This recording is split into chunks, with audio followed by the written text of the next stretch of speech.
बहुत सारे लोग मैं जब भी कभी लेक्चर देने जाता हूँ तो कई बार पूछते हैं या बताते हैं कि वो बहुत ज़्यादा सोचते हैं और बहुत ज़्यादा सोचने को वो ओवर थिंकिंग कहते हैं। और वो कई बार बताते हैं कि इससे वो बड़े परेशान होते हैं, तो इसका कोई ना कोई सॉल्यूशन जानने की इच्छा करते हैं। तो इसीलिए आज की वीडियो मैंने इसी पर्पज़ के लिए बनाई है कि मैं आपको इसमें बताऊंगा कि जो थिंकिंग है वो कब ओवर थिंकिंग बन जाती है और कब हमें उसके प्रति कंसर्न महसूस करना चाहिए और उससे बाहर निकलने का रास्ता क्या है, वो भी आज की वीडियो में बताने की कोशिश करूँगा। देखिए, थिंकिंग दिमाग के अंदर चलने वाली एक प्रक्रिया है। जो वातावरण से उत्तेजना पैदा होती है वो उत्तेजना दिमाग में चिंतन की प्रक्रिया पैदा करती है और चिंतन की प्रक्रिया से व्यक्ति एक्शन में आता है और उस एक्शन से वो अपनी प्रॉब्लम सॉल्व करता है और जो ज़रूरी काम है उनको निपटाता है या जो भी ज़रूरत है समस्या के अनुसार वो उस क्रिया से, उस एक्शन से, उस मूवमेंट से पूरा करने की कोशिश करता है। तो चिंतन तो लगातार ही चलता रहता है, ये कभी भी ख़त्म नहीं होता। इवन आदमी अगर जब सो रहा होता है या उसको लगता है कि मैं कोई भी चिंतन नहीं कर रहा हूँ, इवन तब भी दिमाग के अंदर किसी ना किसी लेवल पे, सब कॉन्शियस लेवल पे या अनकॉन्शियस लेवल पे चिंतन की प्रक्रिया लगातार चलती रहती है। तो it is a continuous process. लेकिन ये ओवर थिंकिंग कब बन जाती है? जब उत्तेजनाएं वातावरण से या कोई सिचुएशन वातावरण में दिमाग के अंदर एक चिंतन की प्रक्रिया शुरू करती है, किसी एक विचार को पैदा करती है और वो विचार अगर दिमाग में निरंतर घूमने लगे, वो किसी एक्शन में ना बदले और कोई नया विचार भी दिमाग में ना आए, यानी कोई चिंतन, कोई विचार अगर दिमाग के अंदर लॉक इन हो जाए, वो ना तो किसी एक्शन में बदले और ना ही कोई नई उत्तेजनाएं वातावरण से कोई नया विचार पैदा करें। तो जब एक ही विचार लगातार दिमाग में घूमता रहता है तो उसको हम कहते हैं ओवर थिंकिंग। देखिए, जो विचार है दिमाग में वो दो प्रकार का हो सकता है। पॉजिटिव, आनंददायक, खूबसूरत विचार भी हो सकता है कई बार, और कई बार सीरियस, पेनफुल या परेशानी पैदा करने वाला भी, किसी परेशानी से जुड़ा भी हो सकता है। अगर तो कोई विचार जो दिमाग के अंदर लॉक्ड इन हो गया, वो आनंद का अनुभव पैदा करता है और व्यक्ति लगातार उस पर सोच रहा है, लगातार उस पर चिंतन कर रहा है, तो वो इतना खतरनाक नहीं है। क्योंकि जो आनंददायक विचार है वो दिमाग में एक हार्मोन डोपामाइन रिलीज़ करता है और डोपामाइन व्यक्ति की मानसिक सेहत के लिए कोई भी परेशानी पैदा करने वाला नहीं होगा। लेकिन हाँ, ये पॉजिटिव विचार या अच्छा विचार या आनंद का अनुभव देने वाला विचार अगर ओवर थिंकिंग के रूप में कन्वर्ट हो गया तो ये तब कंसर्न का केंद्र बन सकता है जब व्यक्ति की ज़िंदगी के कोई ज़रूरी काम छूट जाएं, वो उन कामों पे कंसंट्रेट ना करे, वो उनको समय पर पूरा ना करे, या अगर उससे उसकी लाइफ डिस्टर्ब होने लगे, देन वो वाली ओवर थिंकिंग जो है, चाहे वो आनंददायक अनुभव ही है, तब वो एक सीरियस कंसर्न जो है वो हो सकता है। तब हमें उस पर ओवरकम करना ज़रूरी है। लेकिन अगर कोई विचार जो लॉक्ड इन हो चुका है, जो दिमाग में लगातार चल रहा है, अगर वो नेगेटिव है, पेनफुल है, तो फिर that is a serious concern. क्योंकि वो विचार ना केवल परेशान कर रहा है, व्यक्ति की मानसिक सेहत को भी वो कहीं ना कहीं पर प्रभाव डाल सकता है और उसकी लाइफ की बहुत सारी एक्टिविटीज़ को भी प्रभावित कर सकता है और उसकी मूड में डिस्टरबेंस पैदा कर सकता है और उसकी लाइफ की दूसरी जो स्थितियाँ हैं, जो दूसरी सिचुएशंस हैं, उनको कॉम्प्लिकेट भी कर सकता है। तो नेगेटिव ओवर थिंकिंग जो है, मेरे अनुसार एक मनोविज्ञानी होने के कारण मैं कह सकता हूँ कि वो सीरियस कंसर्न है। और अगर वो डीप थिंकिंग बहुत ही ज़्यादा सीरियस है, वो ओवर थिंकिंग बहुत ही ज़्यादा सीरियस है और बहुत सीवियरली नेगेटिव है, यानी ऐसा विचार है या ऐसे विचार लगातार पैदा हो रहे हैं जो व्यक्ति सोचना नहीं चाहता, जिनको सोचने के कारण उसको गिल्ट पैदा हो रही है, लेकिन वो उसके दिमाग से नहीं जा रहे, तो then that situation is obsession. वो एक प्रकार का डिसऑर्डर है जिसको हम ऑब्सेसिव कंपल्सिव डिसऑर्डर कहते हैं। लेकिन आज इस वीडियो में मैं ऑब्सेशन पर या कंपल्शन पर कोई बात नहीं करना चाहता। ये एक क्लिनिकल केस होता है, इसमें क्लिनिकल कंसिडरेशन की, क्लिनिकल केयर की ज़रूरत पड़ती है। तो मेरा सिंपल उन नेगेटिव विचारों के लिए बात करना चाहता हूँ जो व्यक्ति लगातार सोच रहा है, जो उसके मूड को डिस्टर्ब कर सकता है, जो उसकी मानसिक सेहत को डिस्टर्ब कर सकता है और जिसके कारण उसको अपनी रियल लाइफ में प्रॉब्लम आ सकती है। मैं सिर्फ उसी पे बात करना चाहता हूँ यहाँ पर। अब क्या है कि ओवर थिंकिंग के कई कारण हो सकते हैं। या तो व्यक्ति की कोई एंग्जाइटी हो सकती है, या व्यक्ति की लाइफ में कोई स्ट्रेसफुल सिचुएशन हो सकती है, या व्यक्ति किसी प्रॉब्लम में से निकल रहा है। तो कोई भी कारण हो सकता है, लेकिन मैं उन कारणों पर भी बात नहीं करूँगा। मैं आपको सिर्फ ये बताने की कोशिश करूँगा कि ये ओवर थिंकिंग का मैकेनिज़्म ब्रेन किस तरह से चलाता है और इसी मैकेनिज़्म में ही इसका सॉल्यूशन है कि इसमें से निकला कैसे जा सकता है। तो सबसे पहले हमें इस मैकेनिज़्म को समझने की ज़रूरत है। मैं ब्रेन के स्ट्रक्चर पे बहुत कॉम्प्लिकेटेड और बहुत बारीकी में जाकर बातें नहीं करूँगा, लेकिन इस मैकेनिज़्म को समझने के लिए ब्रेन को मोटे तौर पर थोड़ा समझना पड़ेगा कि ये कैसे काम कर सकता है, करता है ओवर थिंकिंग के केस में। तो ब्रेन मेनली मैं उनको 3 पार्ट्स में बांटता हूँ। एक तो ब्रेन का ऊपर वाला भाग जिसको हम सेरिब्रम कहते हैं और ह्यूमन में वो सबसे बड़े साइज़ का होता है। दूसरा है नीचे वाला भाग जिसको मध्य भाग भी कह सकते हैं, मध्य ब्रेन भी कह सकते हैं और टेक्निकली जिसको मेडुला ओब्लोंगेटा कहते हैं। और तीसरा है मेडुला ओब्लोंगेटा यानी मध्य ब्रेन, मिडल ब्रेन के बिल्कुल पीछे वाला भाग जिसको हम पीछे वाला भाग कह सकते हैं या पीछे वाला ब्रेन कह सकते हैं और टेक्निकली हम उसको सेरिबेलम कहते हैं। जितनी भी वातावरण से उत्तेजनाएं आती हैं वो अलग अलग न्यूरल पाथवे से, नर्व से होती हुई ब्रेन के नीचे वाले भाग से पास करते हुए दिमाग के ऊपर वाले भाग में पहुंचती हैं जिसको हम सेरिब्रम कहते हैं। सेरिब्रम जो है वो रिस्पॉन्सिबल है, ऊपर वाला दिमाग जो वो रिस्पॉन्सिबल है थिंकिंग की प्रक्रिया चलाने के लिए। इंटेलिजेंस, मेमोरी, थिंकिंग, ये सारी ब्रेन की जो कॉम्प्लिकेटेड मेंटल प्रोसेसेस हैं वो सारे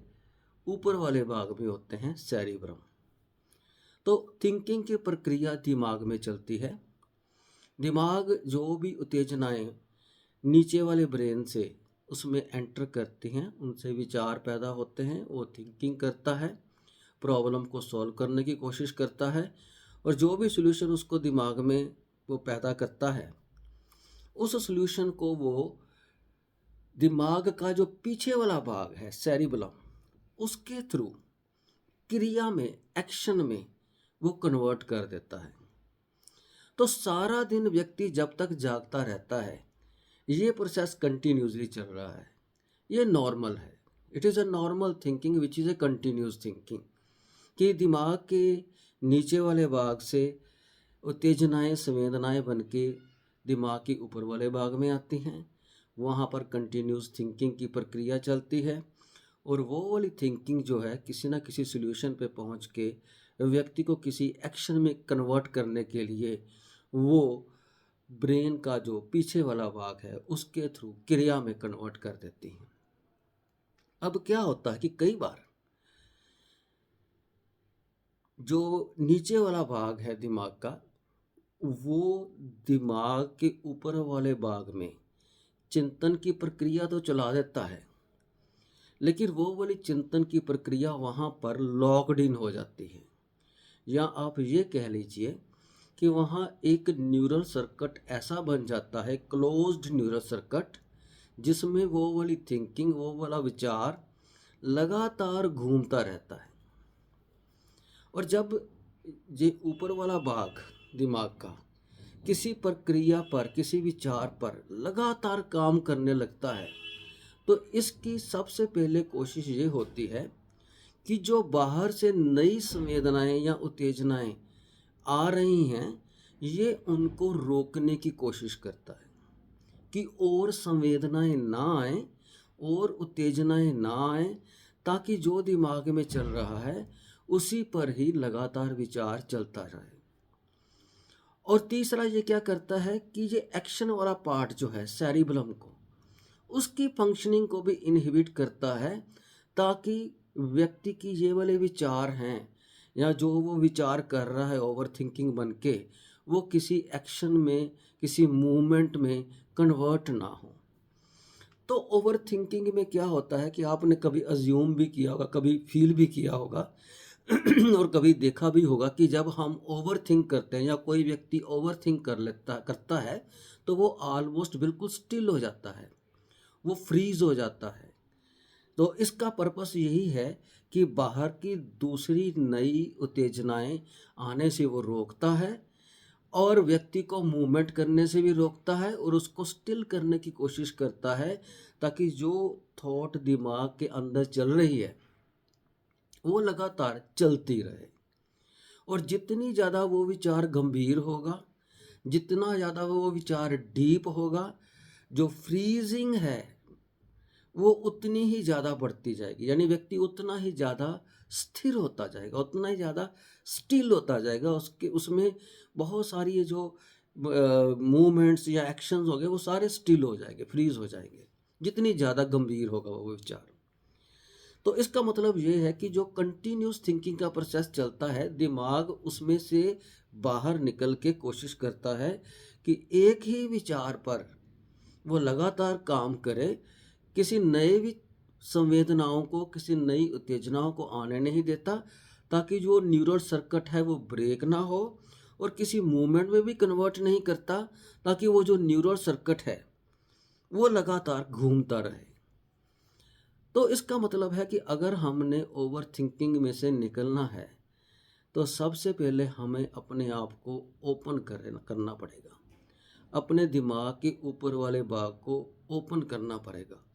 हमें अपने आप को एक्सपोज करना पड़ेगा नई उत्तेजनाओं से। नई उत्तेजनाएं जैसे नई आवाज़ें, नए दृश्य, यानी अगर आप जिस सिचुएशन में बैठे हैं, अगर आप कोई नए सीन देखने शुरू कर दें, कोई नई चीज़ें देखनी शुरू कर दें, अगर आप थोड़ा सा घूम आए बाहर, थोड़ा सा बाहर घूमने निकल जाएं, तो उससे क्या होगा कि नए नए दृश्य होंगे, नई नई साउंड्स होंगी और नई नई सिचुएशंस होंगी, तो वो नई तरह की संवेदनाएं पैदा होंगी।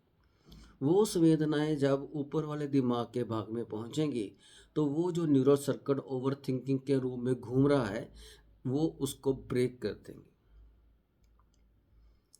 और दूसरा, अगर आप उठ के चलने लगे हैं नई उत्तेजनाओं के लिए, नई संवेदनाओं के लिए, तो दूसरा जो उसने मूवमेंट को इनहिबिट किया हुआ है वो भी ब्रेक करेगी न्यूरल सर्किट को, क्योंकि जब आप मूवमेंट करेंगे तो जो पीछे वाला दिमाग का भाग है जब वो क्रियाशील हो जाएगा, तो उससे क्या होगा कि ऊपर वाले दिमाग के भाग की फंक्शनिंग जो है वो इफेक्टेड होगी, और जो थॉट लगातार दिमाग में चल रही है उस न्यूरल सर्किट को वो ब्रेक करेगी। और एक और फ़ायदा ये होगा कि अगर आप मूवमेंट करेंगे तो न्यू स्टिमुलेशंस भी जो हैं इन्वायरमेंट से मिलेंगी। तो अगर हमने ओवर थिंकिंग को ब्रेक करना है तो इसका सबसे बढ़िया सॉल्यूशन है कि हमें अपने आप को